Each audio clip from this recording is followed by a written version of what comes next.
Julien Mathis, bonjour. L'ANSSI a révélé récemment une attaque de grande ampleur menée à des fins malveillantes, évidemment, sur un certain nombre d'entités importantes.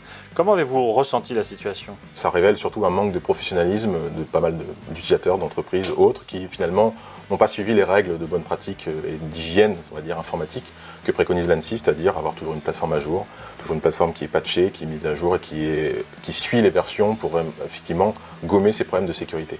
Voilà. Donc qu'est-ce qui s'est passé? Ce ne sont pas des produits, si je comprends bien, Centréon utilisés par des clients qui ont été visés dans cette attaque? Ce sont des utilisateurs open source, puisqu'on a un produit qui est open source, libre de téléchargement, libre d'usage, qui était utilisé par des entités, on ne connaît pas les noms, et qui finalement végétaient, on va dire, dans un système d'information et qui un jour ont permis à des personnes de pénétrer dans ce système d'information.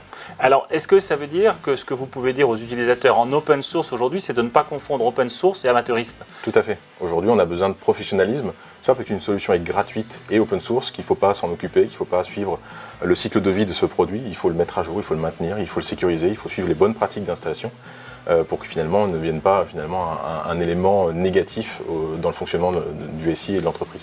Alors faire aimer open source et bonnes pratiques, c'est une des conclusions. Une autre conclusion, c'est pour ce qui est de vos clients cette fois-ci, donc dans des solutions propriétaires, est-ce que l'un d'entre eux a été impacté par cette attaque? Pas du tout. Pour l'instant, on n'a aucun retour de la part de nos clients. On travaille toujours avec eux effectivement pour analyser si un de nos clients a ce genre de problème, mais aujourd'hui, aucun de nos clients n'a cette version, puisque finalement c'est une version qui n'est plus supportée depuis plus de 5 ans.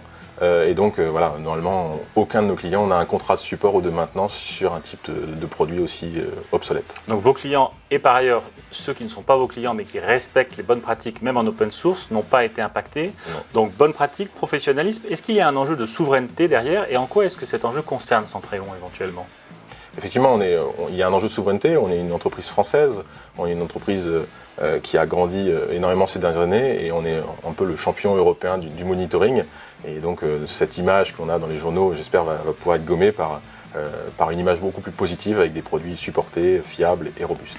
Merci beaucoup, Julien Mathis. Merci.